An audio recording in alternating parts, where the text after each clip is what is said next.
Hello everyone, कशा आहात सगळे?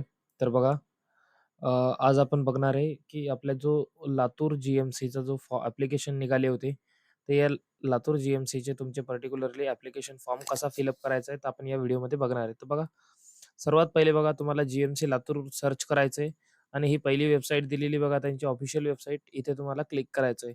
त्यानंतर बघा नेक्स्ट तुम्हाला असा एक विंडो ओपन होईल. या विंडोवरती बघा तुम्हाला ऑफिशियल जर नोटिफिकेशन डाउनलोड करायची असेल, तर इथं वरती तुम्हाला नोटिफिकेशन दिसेल आणि डायरेक्टली तुम्हाला जर लिंक पाहिजे असेल, तर इथे लिंक किंवा ही लिंक मी तुम्हाला आपल्या व्हिडिओच्या डिस्क्रिप्शनमध्ये देऊन देईल. तर बघा इथे क्लिक केल्यानंतर बघा पर्टिक्युलरली तुमचा एक असा विंडो ओपन होतो. या विंडोमध्ये बघा तुम्ही जर अगोदर रजिस्ट्रेशन केलं नसेल, तर तुम्ही इथं न्यू रजिस्ट्रेशनवरती क्लिक करा.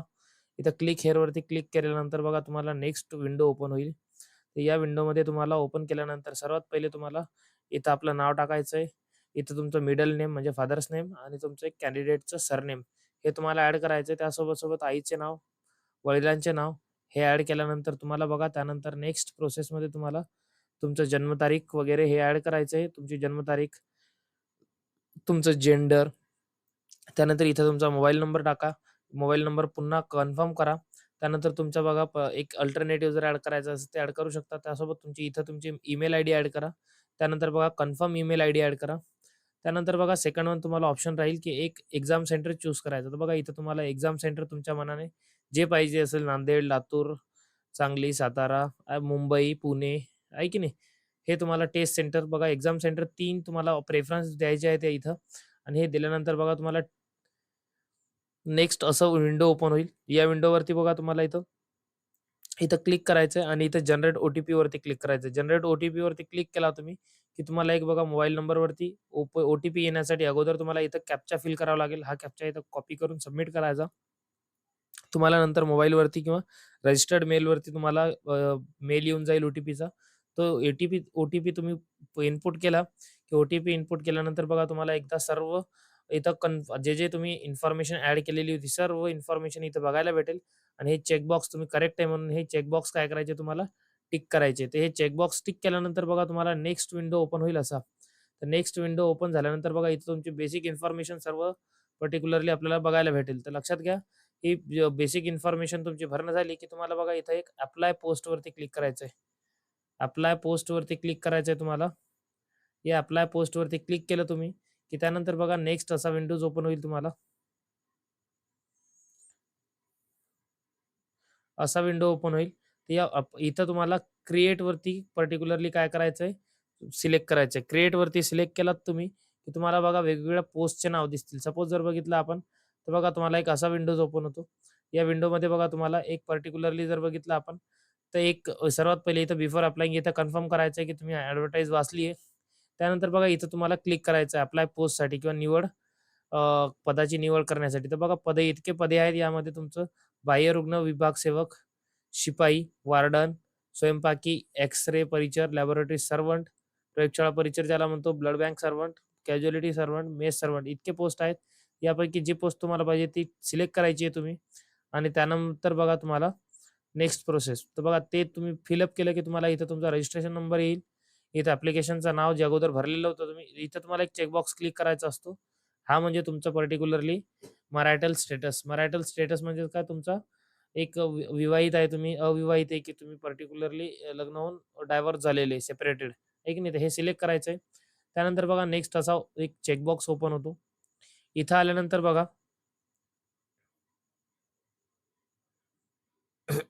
आणि लक्षात असू द्या विद्यार्थी मित्रांनो, जे पण तुम्ही इथं नाव ॲड करताय तुमचं, तुमच्या वडिलांचं किंवा तुमच्या आईचं, तर हे सर्व तुमच्या 10th मार्कशीटनुसार अपलोड करा. भलेही तुमच्या नावामध्ये तफावत असेल, लक्षात घ्या.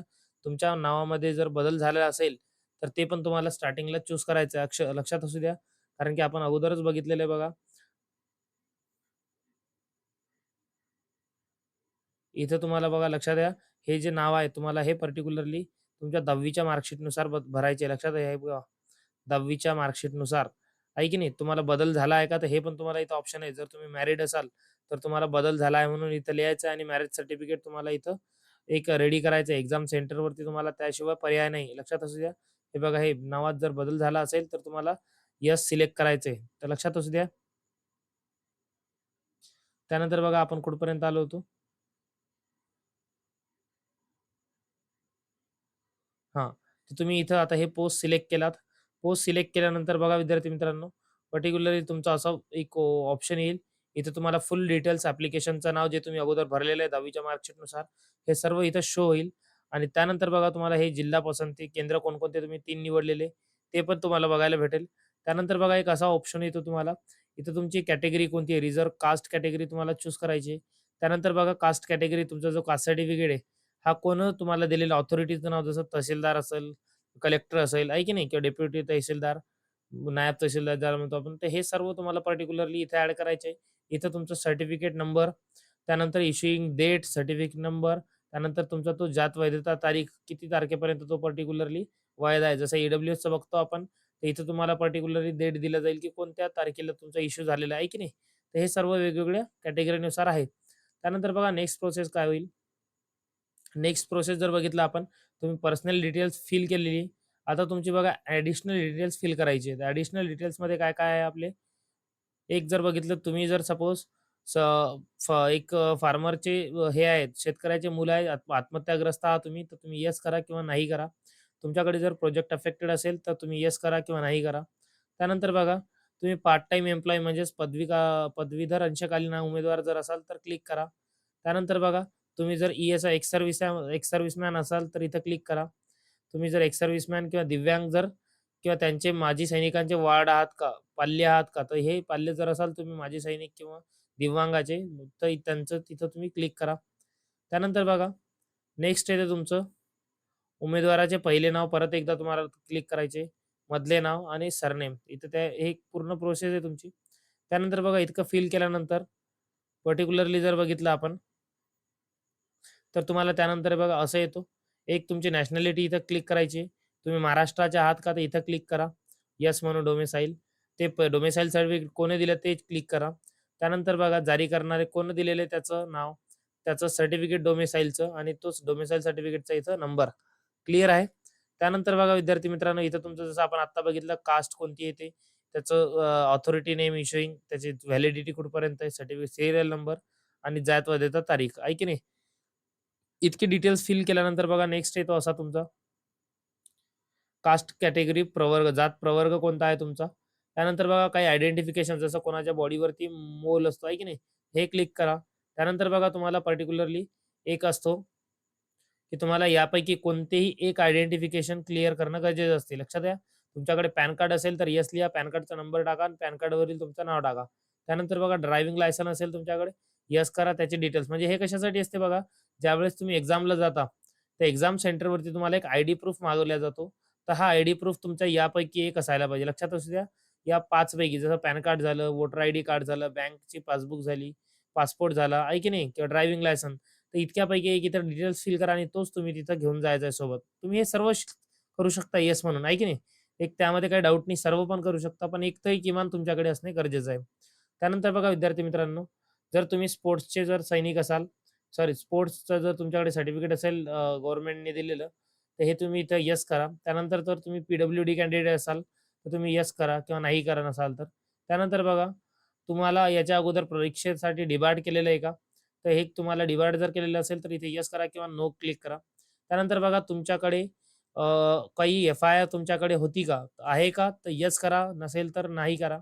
त्यानंतर बघा तुम्ही कधी अरेस्ट झालेले आहे का पोलीस केसेस, क्रिमिनल केसेसमध्ये? त्यानंतर बघा you have been tried and convicted court by law. तर तुम्हाला जनरली कोणत्याही फौजदारी गुन्ह्यात खटल्यात तुमच्या खटला चालवला गेला आहे का? तर इथं नसेल तर क्लिक करा, 90% नसतेच. त्यानंतर बघा have you had to execute bond keeping peace. बघा तुम्हाला कधी शांतता ठेवण्यासाठी प्रमाणपत्र घेतल्यात आलेलं आहे का? तर नाही करा इथं. त्यानंतर have you ever been presided against by any school or college. तर तुम्हाला एखाद्या कॉलेज किंवा स्कूलमध्ये पर्टिक्युलर लक्षात ठेवा, कोणी हे केलेलं आहे का वर्तणुकीबाबत तुमच्याकडे? युनिव्हर्सिटीमध्ये तुम्हाला पर्टिक्युलरली चार्जेस आहेत का तुमच्याकडे अनफेअर मीन्सचे? तर नसेल तर क्लिक करा. Any facing criminal proceedings court. तुम्हाला कोणत्याही जनरली जर बघितलं आपण कोर्टमध्ये तुमच्यावर केसेस आहेत का? तर नाही करा. त्यानंतर बघा हे सर्व तुम्हाला नाही करायचे कारण की आपल्या गव्हर्नमेंटची जे तयारी करतात त्यांच्याकडे असं काही त्यांनी गुन्हा केलेला नसतो. लक्षात असू द्या. त्यानंतर बघा सेकंड जर बघितलं आपण त्यानंतर तुम्हाला एक ॲड्रेस टाकायचा आहे. पर्मनंट ॲड्रेस तुम्हाला टाकायचा आहे. इथं बघा करस्पॉन्डंट ॲड्रेस पत्रव्यवहारासाठी पत्ता. तर जेणेकरून काय करा, पर्मनंट ॲड्रेसच टाका तुमचा दोन्ही ठिकाणी आणि इथे क्लिक करा तुम्ही सेम ॲज करस्पॉन्डंट ॲड्रेस म्हणून. का बरं? कारण की ज्यावेळेस तुम्हाला बघा जॉइनिंग लेटर वगैरे येते, तर तुम्ही आज जिथे रूम करून आहात, सपोज तुम्ही रूम जर चेंज केली, तर तुमचा हा करस्पॉन्डिंग ॲड्रेस मग चेंज होऊन जाईल ना. तर त्यामुळं बघा नेहमी काय करायचं, आपण ज्याही वेळेस एक्झाम फॉर्म भरतो, तर करस्पॉन्डन्स ॲड्रेस हा तुमच्या पर्मनंट ॲड्रेसच टाकायचा आणि हे सेम आहे म्हणून इथे येस क्लिक करायचं. लक्षात असू द्या, कारण की आपला पर्मनंट ॲड्रेस कधी चेंज होत नसतो, आहे की नाही? त्यामुळं आणि पूर्ण जो पत्रव्यवहार आहे आपला फ्युचरमधला पण, ते एक पर्मनंट ॲड्रेसवरती होईल आणि त्यामुळे तुम्हाला काही फ्युचरमध्ये प्रॉब्लेम जाणार नाही.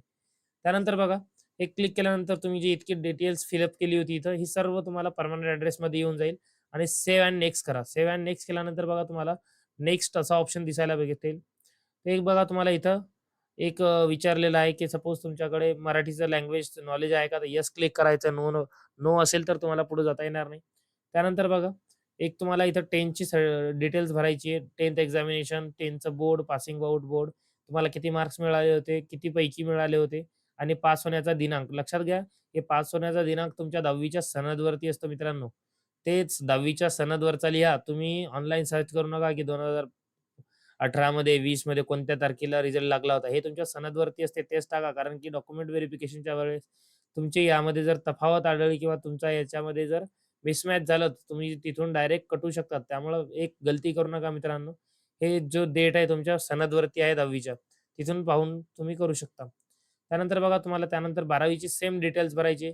सेम तुम्हाला जो महिना आणि रिझल्ट आहे पासिंगचा, हे पण त्या सनदवरती 12वीच्या पण असेल. तुमच्याकडे जर डिप्लोमा असेल, तर एक्स्ट्रा इन्फॉर्मेशन ते भरू शकता. ग्रॅज्युएशनचा असेल, तर एक्स्ट्रा इन्फॉर्मेशन ते भरू शकता.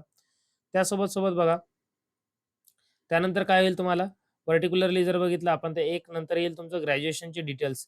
ती ग्रॅज्युएशनची डिटेल्स, तुमचा पास होण्याचा महिना, तुमची डिग्री कोणती होती आणि तुम्ही कोणत्या विद्यापीठातून केलेली आहे, हे सर्व. त्यानंतर तुमच्याकडे पोस्ट ग्रॅज्युएशन आहे का?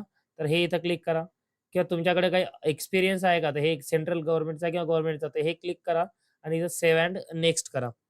इतकं झाल्यानंतर बघा मित्रांनो, तुम्हाला एक असा ओपन होतो, जे डॉक्युमेंट्स तुम्ही आत्तापर्यंत केलेले आहे. सपोज एक तुमचा पर्टिक्युलरली बघा फोटो, तुमची सिग्नेचर, त्यानंतर पर्टिक्युलरली तुमचं कास्ट सर्टिफिकेट, तुमची 12वीची मार्कशीट, तुमची 10वीची मार्कशीट, त्यानंतर तुमचं पॅन कार्ड, तुमचं पर्टिक्युलर अदर काही डॉक्युमेंट्स तुम्ही अपलोड केले असाल किंवा जसं प्रकल्पग्रस्त वगैरे असते ना, ते ॲड करू शकता. तर हे सर्व डॉक्युमेंट्स तुम्हाला नेसेसरीली अपलोड करायचे आणि पर्टिक्युलरली जर बघितलं आपण, तर हे अपलोड केल्यानंतर बघा हा कॅन्डिडेट ओपनमधून आहे. तुम्हाला फीज इथं शो होईल. इथं तुम्हाला चेकबॉक्स क्लिक करायचे लक्षात असू द्या. इथे चेकबॉक्स क्लिक करायचे आणि चेकबॉक्स क्लिक केल्यानंतर लक्षात असू द्या, चेकबॉक्स क्लिक केले तुम्ही, की पर्टिक्युलरली बघा, एक तुम्हाला असा एक ओपन होईल आणि लास्टमध्ये बघा तुम्हाला चेकबॉक्स क्लिक केले तुम्ही, की लास्टमध्ये तुम्हाला लक्षात असू द्या एक असा ऑप्शन येईल. या ऑप्शनवरती क्लिक करायचं आहे तुम्ही आणि इथे एक प्रिव्ह्यू करू शकता तुम्ही काय-काय चूक झालेली आहे का ते बघायसाठी आणि त्यानंतर तुम्ही इथं सबमिट करा. सबमिट केल्यानंतर लगेच तुम्हाला पेमेंटचा ऑप्शन होईल. पेमेंट तुम्ही Google Payने करू शकता. तिथे एक ऑप्शन असते स्कॅन क्यूआर म्हणून. ते क्यूआर स्कॅन करा डायरेक्टली तुमच्या Google Payवरून तुम्ही किंवा पेमेंट करू शकता. सो प्लीज तुम्हाला जर व्हिडिओ आवडला असेल तर लाईक करा आणि आपल्या चॅनलला सबस्क्राईब करा. थँक